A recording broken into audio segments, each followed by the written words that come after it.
If you're from the UK, you need to know that our country is not prepared for a very likely conflict in the near future.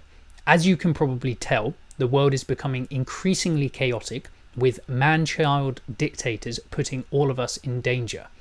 Unfortunately, the UK hasn't spent enough on its defence for decades, leaving us all vulnerable. Therefore, the UK is going to have to rebuild its defences. Fortunately, the government does have a plan. The Strategic Defence Review of 2025 outlines the issues and how to fix things. Broadly speaking, according to the report, the UK's armed forces need to be able to increase its options for threatening retaliation, build national resilience to attacks and shocks, and nurture strong relations with allies. However, this is where a big issue comes into play, that being the cost. Currently, the United Kingdom is spending 2.4% of its GDP on defence. The government plans to increase this number to 2.5% by April 2027 and has ambitions to reach 3% in the next parliament, which could run until 2034. You're probably starting to see the issue. It could take almost 10 years to get to just 3%, and with the world becoming increasingly dangerous, the UK might find itself completely unprepared if spending isn't increased faster. You may think I'm being an alarmist, but even mainstream defence analysts such as Michael Clarke underlined the investment needed to strengthen defence.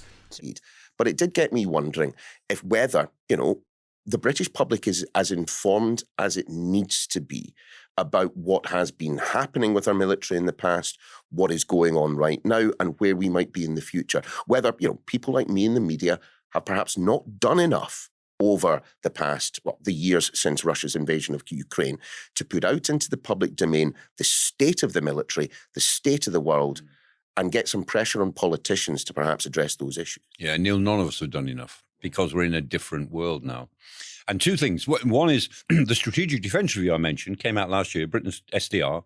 It's a very good document, and it does mark a path forward. And if we can get there in 10 years, that'd be great. If we can get part of the way in 5 years, that would be much more reassuring. I'd be more reassured than I feel.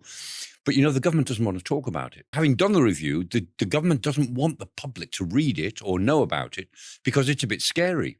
And it implies a lot more money would have to go into defence to make it work. I mean, it doesn't say that, but you can, as you read it, and I read it a lot, you can see how much it implies we need to do. So that is a problem. And again, you don't want to just alarm people. You don't want to be sensationalist about this. But the fact is, you and I and our children's generation have lived through uniquely lucky circumstances in Europe and in Britain. We've been uniquely prosperous, uniquely safe for 2.5 generations. What is likely to happen now, our grandchildren, if you like, will live in a Europe which is much more like the Europe of the last 1,000 years, which is less safe, less secure, less prosperous than we have got used to. We have no right to peace and prosperity at this level. It's not a God-given right. You've got to work for it and earn it, and we're going to have to earn it, or somebody, our children and our grandchildren, are going to have to earn that right again by being more prepared to look after our security. I mean, the way to avoid war is to be able to fight one, and then you deter it. If you're not able to fight a war, then an aggressor will just walk over you. And we've got plenty of aggressors around Europe, and we've got one big aggressor, and there's no sign that Russia's going to change anytime soon. So the way to avoid a war with Russia is to be genuinely prepared to fight one, and then you know that you've got a fair chance then of deterring the Russians from something reckless. And if you do end up in a war, then it's more likely to come to an end very quickly if you're able to fight it. So clearly, the United Kingdom needs to spend more on its defence as soon as possible. I'll leave you with one final point. In 1991, the United Kingdom spent 4.1% of its GDP on defence, at a time when the United States was a reliable ally. Today, that certainty is no longer something that can be taken for granted, which makes the question of how quickly the United Kingdom rebuilds its defence far more urgent.